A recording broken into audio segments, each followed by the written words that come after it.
I mean, if you're out there shooting at people's cars and shooting in their homes, I don't give two shits what your age is, what your ethnicity is, how much melanin you have in your pigment. You're being an asshole.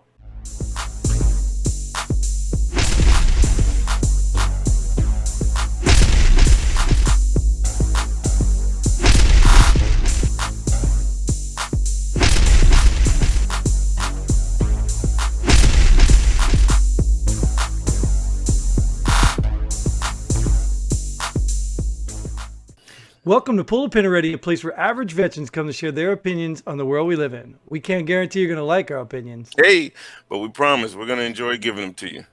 I'm Jim. Hey, and I'm Mike. And I'm Paul. I'm Derek. Wow. And I don't know where all the haze came from, Mike, but we are haying out today. I'm telling you, just pull the. I'm ready now. Let's pull the pin. This is a family show for about another 5 minutes. Get in the room. How's it going, Derek? Wonderful. Oh, that's good. That's good. Hey, so anybody got a topic? I had a question, but Jim messed that up for me to start the show. So yeah. We're going to talk about secret stuff? Yeah. So, SEAL Team 6, what does that mean?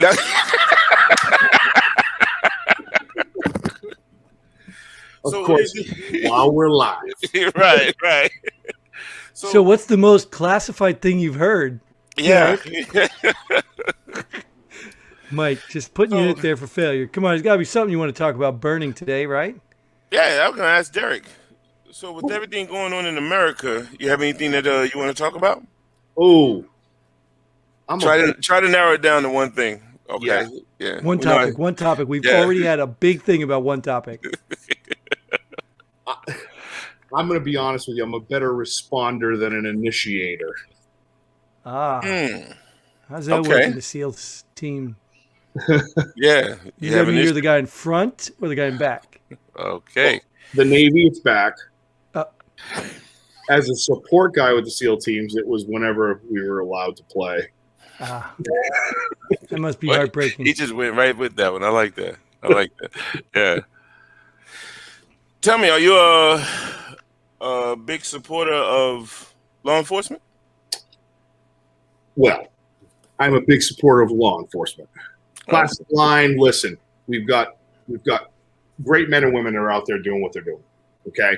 We got the few bad apples. I know many a times because I know you've talked to Paul, so I already know where some of this angle goes. Don't want to sound tainted because we spend too much time together at times. The problem that we're seeing is a classic, in my opinion, we have a classic problem that's two sides of the story. One is, hey, the classic line. And Mike, maybe you can answer this for me. Have you seen these videos floating around this week about how horrifying it is for black families to have the talk?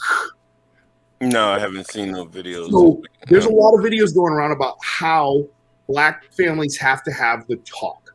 And that is what you have to do when you are confronted with law enforcement. Now, as a former LEO guy, it's going to sound silly to you probably a little bit. But this is what you need to do. You need to be respectful. You need to listen to all responses. You need to be, and I'm sitting there going, isn't that what the DMV handbook told me to do? I'm like, I am very confused by that angle piece of it. Mm-hmm. I don't mean to be insulting, but I was very, very troubled by the way that, and I'm not talking about one video, several videos out there in what I would consider to be a propaganda standpoint. How about this? All citizens should understand what their role is in a situation when it happens. We've seen all the bad stuff that's happening, but as much as I want to lay the word de-escalation that needs to fall on the side of the law enforcement, I also want to put the word compliance on all of us. And so those two words in any situation that we've been talking about, especially in the last year, I get very, very confused. If we had more compliance with the regular citizen and we had a better understanding of, from whatever we want to call it, a training standpoint on de-escalation, there's probably a lot of these problems solved. Yeah, yeah, yeah. I think I can agree with that. But excuse me, as far as the as we put it, the talk goes, I haven't had that conversation with any of my kids. But I can also say that I don't remember reading those topics in the DMV handbook about, hey, be respectful to the police and all of I was that. gonna say, Mike, you probably got a different one. You probably got a different book with a supplemental page in the back that I got. So Yep. Yeah, I got the other version. Yeah.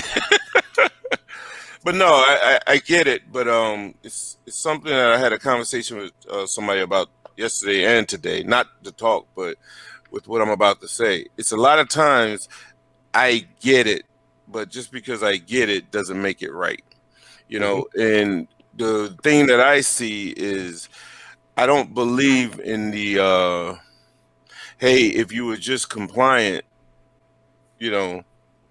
nothing would happen. Or some people say, hey, if you were just compliant, chances are nothing would happen. I think those are, well, especially the latter statement is a problem in itself, because you're putting all the onus on the potential subject, if you will. My thing is, do they have to be compliant? You get what I'm saying? Absolutely. Yeah. So it's like sometimes, I'm not gonna lie to y'all. Even when I was on the job, I was that guy at one point in my career, whether it was military or civilian. I was a little over the top, trying to get control of the situation. I shared it with the other guys as well, where, I had my weapon drawn and another, law enforcement official told, hey, holster it. We're not there yet. And I was like, well, damn. And it's just from what I thought, procedure was. So it's like I look at it from both sides, and I just don't like, and that's why I like the way you put it with compliance and de-escalation, because there's an issue on both sides. And I wouldn't put an onus on either side, because with just complying because someone told me to, well, if that's not an alignment with what the statutes state, right, within the purview of law enforcement, it's not, again, picking on police officers.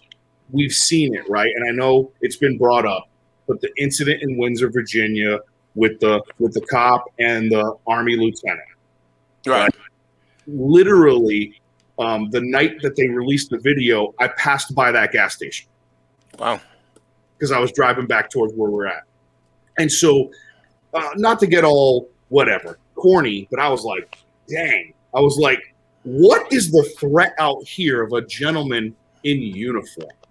That was what actually confused me, in the middle of nowhere off of Route 58 in Windsor, Virginia, where the biggest threat is the overcooked the pork. It's just very confusing that was what you feel the threat would be. So, not to pick the other way, but on the law enforcement side, we keep hearing this. We talk about training. Yeah. Right? So we have the incident, of course, and I know you guys have talked about it. Taser, taser, taser. When you look at how she operated the rules of engagement, it's great. But this was a 46-year-old woman with 26 years on the force, and was also a training officer doing a training job that night. Yeah. So when we talk about training, we're not picking on her. We're not picking on the forces. But when we talk about defunding police, we know all of us know in the military, when they say we're going to cut the funding, it means we're not training. Yep. And so the appropriate training. I've also heard the argument about having the appropriate clientele. Let me ask you a question. Who is the appropriate clientele that I am going to pull in for this amazing job that you can end up on the news and completely blackballed at $37,000 a year? It will be great. Because I'm not going to pull in those people that I could pull in from some select, maybe with our experiences, special operations, military police force. I don't expect that, but then there has to be something that is a little bit deeper in regards to the training that they're getting. It is, I don't know if you guys have heard this, you guys hear when Andrew Yang was running for president? One of his proposals on his website was that all police officers should be a blue belt in jiu-jitsu. And at first I thought, that might be the dumbest damn thing I've ever heard. And then I thought about it and I went, wait a minute.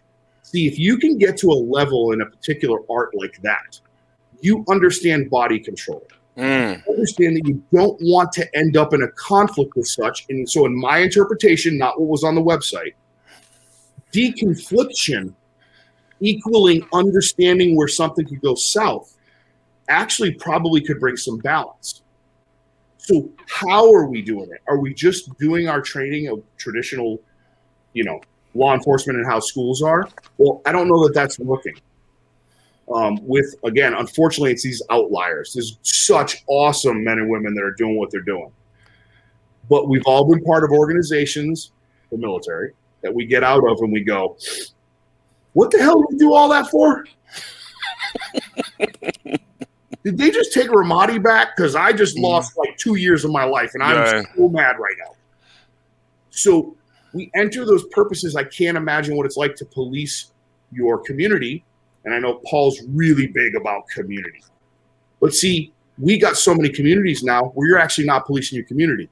I live in City A because I can afford to live there, but there's no way in hell I'd ever be a law enforcement officer there. So I actually work in City B because they pay me $12,000 a year more. I'll protect the streets. That puts us in a very, very difficult situation. I'm not saying you have to live there, but some jurisdictions actually require you to live within the jurisdiction in which you police.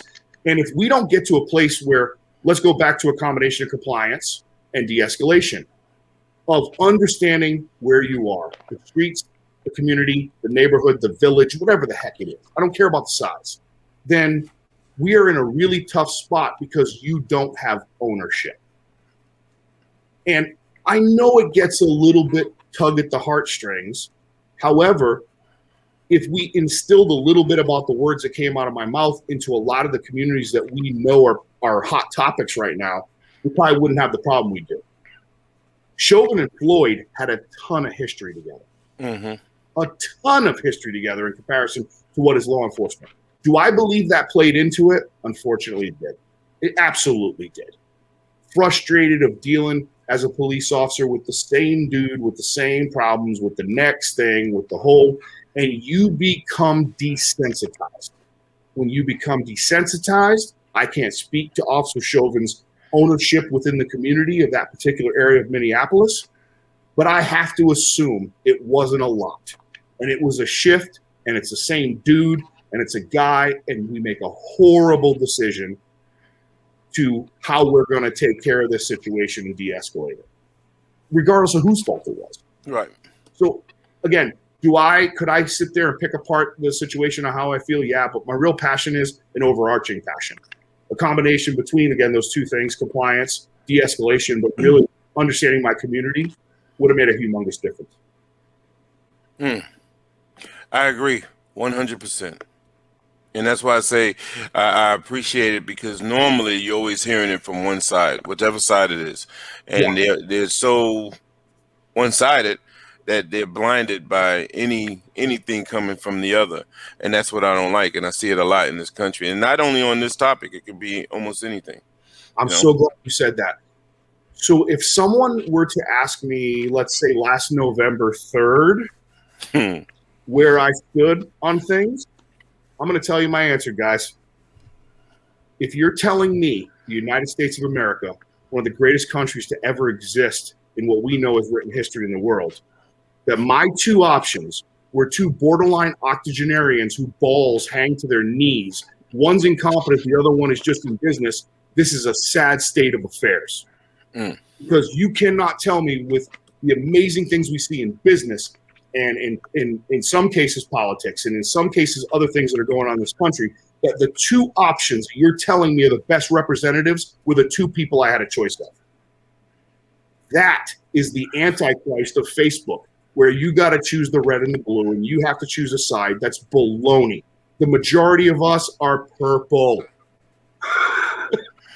We are willing to have a conversation, but we unfortunately have platforms that give the spotlight to the extremes on each side.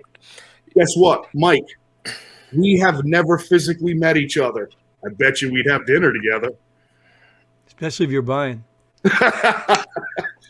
Because the majority of us Stole my line. Because the majority of us are willing to and want to have a sane conversation that exceeds the things of the black rectangle that I'm told what it will be. Right. It's just, sometimes sad. I think it's sad all the time, personally, and I think like I said on the show before, one of my favorite songs is "Better People" by India.Arie, and she always says that. Well, not always, but she says in there, if black people would talk to white people, old people talk to young people, would be a better people. And a lot of times I'm just not willing to sit there and talk to Paul. Paul is not willing to sit there and talk to Jim. Jim definitely doesn't want to talk to a former seaman, and we have all of these divisive titles that we place on people that, to me, is done intentionally just for that reason. You know what I mean? And I truly believe that, it's like I hate Paul. He introduced me to something that I fell in love with, and now he raised something in one of the previous episodes and said I need to try it, and he just left me. People listening or watching don't know what the hell I'm talking about, but he does. That's beside the point. But no, we place titles on people just so I might think like Paul, I might look like Derek, I might be in the same unit or profession like Jim, but I'm gonna find something that's different because I don't want to be exactly like that person. You get what I'm saying? Yeah, you bring up a really interesting problem, though. You do bring up something that is part of the human psychosocial response. There is a little bit of inherent bias and wanting to understand where we sit and who's who in the zoo and that kind of stuff. That's actually completely normal. The problem is what you initially described to me is actually the algorithm used by large social media networks to bring more eyes to the screen. It is through discourse or, through anger almost. Mm-hmm. To say, hey, so you guys heard of, it's the Internet Regulation Agency, the IRA. It was run by the Russians. We're not going to say it was the former KGB, which they've admitted to. What they were doing, now we're going back about 5 years ago. They were classic. What they would do was take, in today's verbiage, say they would start a bunch of fake platforms, bring people on. Whoever the predominant platform was, or the people who were coming on, they kind of went with those people. So here's an example. I end up creating a bot page where I have a Black Lives Matter page. Then they have another bot page that is the Proud Boys. And what they do is say, we're going to have a rally, and it's going to be in Dallas, Texas, on this corner of this street and this street. On the opposite corner from the Black Lives Matter, they tell the boys that's where we're going to meet. The Russians have already admitted to this. They actually disbanded the IRA, have reclassified it. They're in a new building because, thank goodness for our country, we broke this.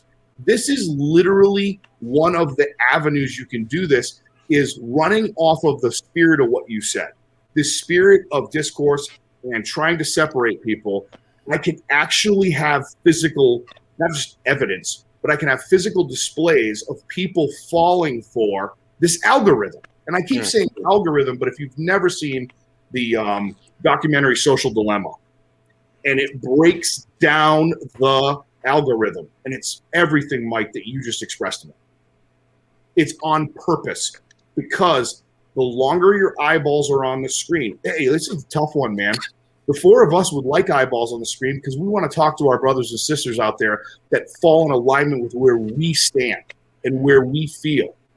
But interestingly, we are engulfed and enwrapped in the very networks and platforms that have a hate algorithm while we just want to shoot the crud with regular veterans and talk about what's going on in life because sometimes it just sucks. That's right. It's hard. Yeah. You have any Something you questions? brought up, Oh, Mike, if I can tap onto that I've always found interesting is how we use adjectives when we're talking about our fellow man or woman. Right? Like, so even for example, like with my relationship with you, like this brilliant dude, I know I've had some great conversations with it, but it always, and I even do it unconsciously, like, yeah, this black dude, I know that I had this. See, that was that adjective that I had to put in there to quantify that. And I don't, it almost becomes unintentional at that point, but that becomes part of our divisive narrative, right? That we have to speak in such terms. And maybe sometimes I may be having a discussion about you. You and I had this conversation, and it's usually because it quantifies over into race, right? So I use that as a qualifier. Like, this guy that I know has this opinion, and feel like I have to quantify that because, oh, it's not me just being the racist white guy. I know this other guy who's not this white guy. He's a black guy, so we have to quantify it. But that becomes, whether it's intentional or not, it's this subconscious division that we have. And I think that's supplanted in us, as we were talking earlier in our last conversation. I think that's supplanted in us where we subdivide ourselves willingly into groups based on something as superficial as our pigment. I think we do it subconsciously a lot of times. And again, I go back to the Morgan Freeman interview where he's like, I'm going to agree not to call you a white man if you agree not to call me a black man, and we just call each other men. And it's very difficult, I think. I think it's ingrained with us in our psyche that we have to quantify that. And that leads more to division. We may use it in the premise of trying to bring unification, or essentially, or crossing over into ideas, that these ideas exist regardless of one's pigment, but we do that by quantifying that upon that. And I think that's very much a social stigma that we have to overcome in this country. But again, as we were talking earlier, is the media seems to drive that division, and it doesn't lead to understanding. So like you and I had this conversation many, many, many, many years ago. Like, what are the things we don't talk about, or we're not supposed to talk about? 3 taboos in America. Religion, politics. That's right. These are the things that we're not supposed to talk about. But you and I had come to the conclusion, when we would sit back and try and scream over generators in Kandahar, was that these are actually the things that we have to talk about. Yes. In order to have harmony on there. So if I can express my politic to you in a respectful manner, not as a white, heterosexual, middle-class guy, just as a human being, if I can explain my politic in discourse just as a person, then we have understanding. If I can explain something to you, it's not as a matter of, I remember one day we were driving on the road and I said, hey, Mike, I got a question. And your response, it makes me chuckle. I still use this example today of our relationship. You looked at me and you're like, what do you want to know about black people? It's funny. It makes me laugh. It's a very prescient and telling statement to me. Yeah. That's the way that it is. And that's what was always, I thought, special about our relationship and our discourse was none of those, we kind of threw those topics out and said, these are not topics that we should not discuss. These are topics that we should discuss.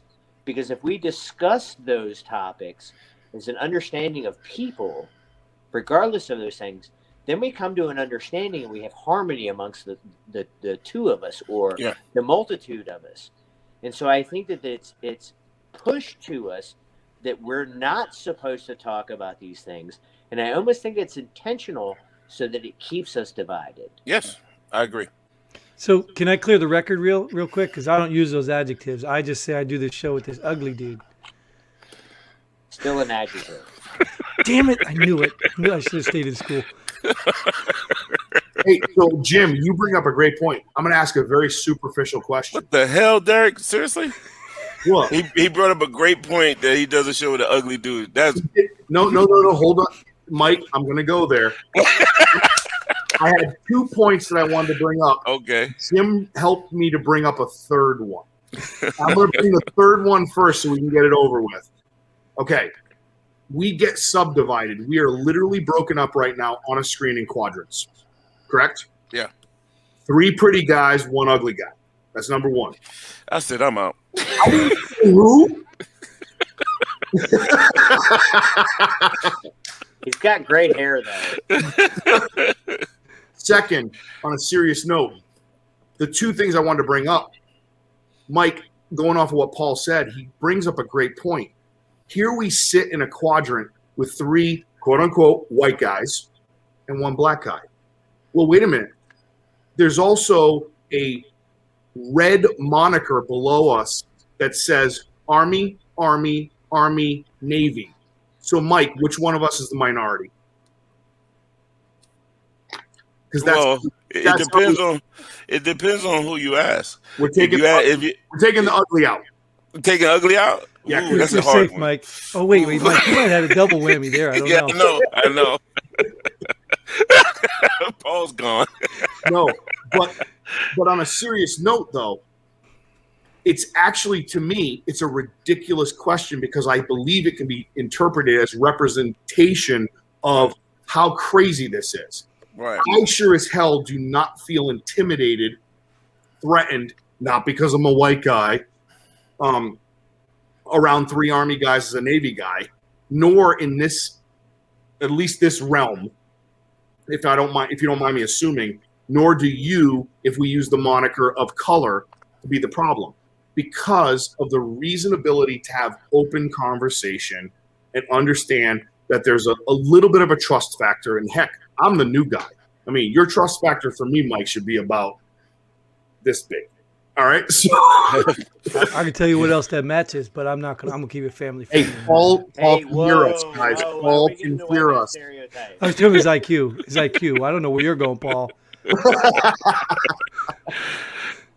Yeah, I think it's a good conversation. And that was good when you asked the question about who's the minority. I was about to say, man, what the hell's wrong with you there?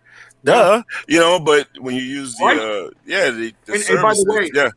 everything in me, I want you to know, because of what Paul was describing, made it difficult for me to ask that question. Doesn't mean I don't feel safe in asking that question with you or anyone who would hear this and see this. It's just that's the place we're at that Paul was describing. I don't feel a need to have a moniker, but if we're going to use monikers, how ironic that I brought up those 2 things, and you can ask yourself a question. Well, I'm in the 25%, so are you. So, Right. do you and I have our own podcast, The Lone Survivor? I don't understand how that works. We don't feel that way. We respect the ability of all of us to participate. Yeah. And I've been saying it for decades. It's like if you have a difference of opinion, let's talk about it. It doesn't have to be all, emotionally based. It's just a conversation. And I think that's one of the things that I love talking with Paul back in the day, because it's like nothing was off limits. And it was like it was a whole lot of respect there. Hey, I'm gonna let you talk. Even though you don't know anything about black people, but I let them talk. Hey, that's the advantage that's I like have. Public Enemy and NWA's first albums. I have an advantage there because I'm On part vinyl. black. Okay, Jim. Yeah. Do we want to pull the pin on this? Oh, it's up to you. Anybody have anything else? Sorry about that. I just got one other thing, Mike, off of what you said. Yeah. At the same time as we're kind of having a little bit of a peace and love and understanding, and what's so great when we're able to have open communication, I want to bring up another point. And yes, forgive me. I'm going to quote the I think it's now like the podcast god of Joe Rogan. Put 100 people in a room, there's still going to be 3 assholes. All right. I feel that way about this show. Yeah. but you get what I'm saying. It Yeah. doesn't mean because we have an openness, it is still about judging that ability to where you stand in my life, from character, from personality, to what you can bring to the game for all of us. That's important. It doesn't mean that there's still not outliers out there that just are going to be in it for their own self, for their own interest, even if it's completely warped. I agree 100%. I mean, I think we've lost vision on a really prescient statement where I choose to judge the man upon his character versus his color. Right, and or I any think that or any qualifier, that matter, if right? it's a really insightful statement, because I know white assholes, I know black assholes, I know Asian assholes. I can go through the gamut. On the flip side of that, it's a Navy I know joke people there. that are really good people, regardless of what their pigment, their orientation, whatever their ancestry is. And so I think that needs to be the discussion within people. But I feel this race antagonism that's in our country, and I think it's bullshit. I think it goes away from what Dr. King had said. You know, why don't we start judging people upon their character and their actions? And so again, I think that's what we see with a lot of the police violence. That was the original topic of discussion that we'd had here. I think that's what we miss in the discussion. It shouldn't be a white cop shoots a black man. And so you and I, we kind of had this discussion earlier on what is the character of the individual. I mean, if you're out there shooting at people's cars and shooting in their homes, I don't give two shits what your age is, what your ethnicity is, how much melanin you have in your pigment. You're being an asshole, and you probably need to be dealt with accordingly. On the flip side of that is I don't give a shit amongst any of those other things. If you're peacefully going about your business, you need to be relayed upon as being personally about your business. And so I think we have a problem that when it's construed on, hey, this is your pigment, so I'm going to make the presumption that you're an asshole, or your race or your ethnicity, whatever the case may be, that's a problem. But I think equally the problem is you may be of good character and good standing, but I'm going to judge you falsely upon those very, very superficial things. So I think until we stop labeling adjectives, and it's the whole adjectives on how we describe people we know is always very interesting to me. I think until we start dumping those things and viewing people upon their character, I don't think that anything is going to improve here. Right? So again, when we look at the sensationalism of the headlines, it all comes down to, this is like, it's a white cop shoots a 15-year-old girl. They leave out the fact that the 15-year-old girl is trying to stab people. Right. So like until that stops, we're not going to have any type of harmony on this. And Jim and I had this discussion on another episode earlier. Like he calls me a question, like, hey, why don't you go after the media? And it's really, as of recent, it's really made me kind of reevaluate his statement. It's like, yeah, because I really see this gross manipulation that's going on that's being very divisive. It's not looking at a man or a woman's character. We're now using those adjectives and subdividing people based upon something as superficial as my pigment. And Paul, you bring up a great point. I think we all can agree. There's a lot of data out there to prove that eyewitness testimony is actually extremely unreliable. Now, why I bring that up to you is this so happens that 2 of the last 3 nights, I was working surveillance on some students that are going through a course that we work. And what's great is we're pretty overt. We actually want them to report on us and say, hey, there was this guy that I think was following me or videotaping me or doing whatever.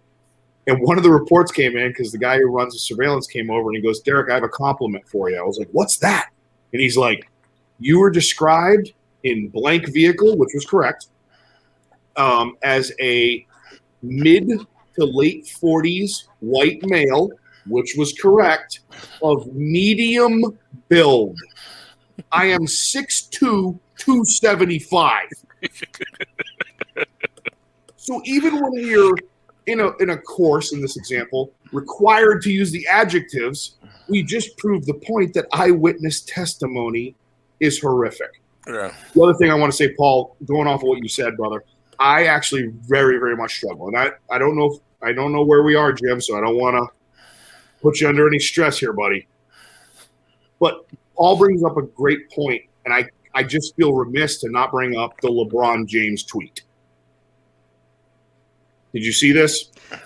Just so you know, we had an episode earlier that would have been one of my choices, but Mike sent in all the Awesome. topics. So I'm going to skip that, and what I'm going to you can talk about it because we never did. So all I'm going to say is that LeBron James put out a tweet that just talked about the officer. It was a picture of the officer that shot, unfortunately, the young lady that was killed.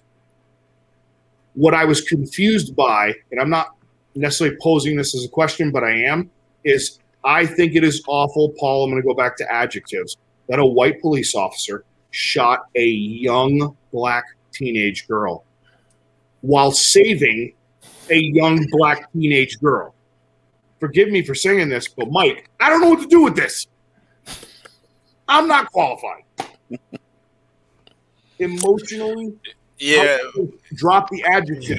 A police officer unfortunately had to take the life of a teenager, which is horrific, and in the process saved the life of a teenager. Right. I agree. I don't even know what to do with that without adjectives. When you add adjectives, I'm not qualified. I agree with you 100%. And I will say, without the adjectives, you won't sell. You won't get that many clicks. right. You have to. There's no sensationalism story, there. right? It's just the truth.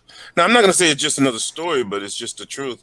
And you have to do something. That's how the media today, to me, was formed.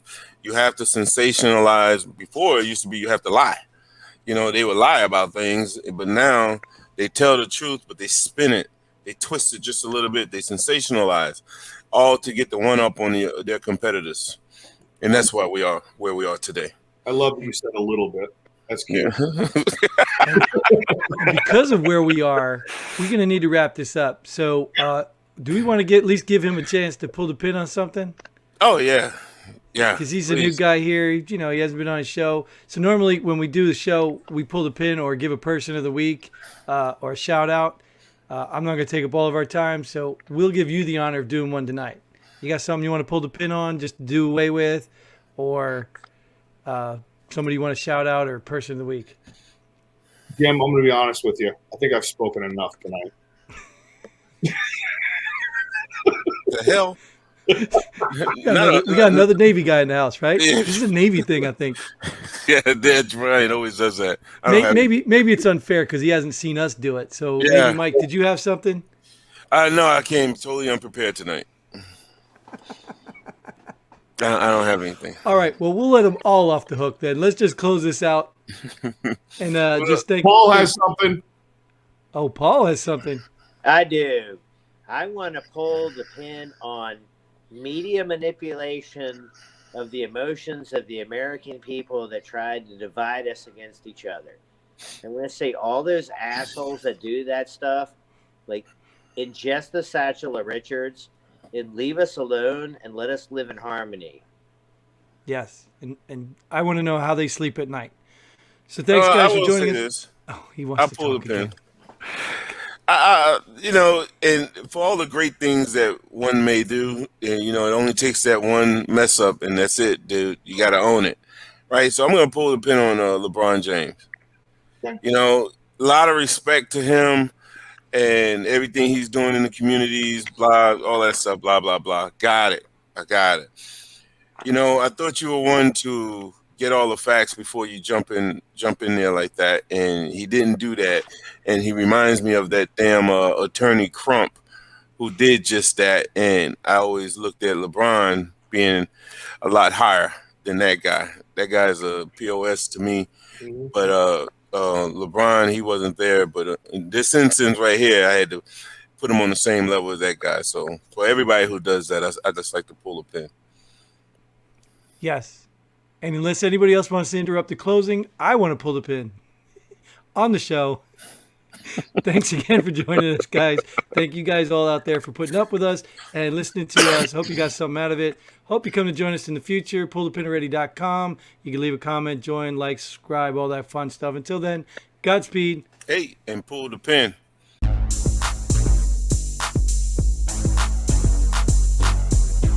Thanks for joining us here at Pull the Pin Already.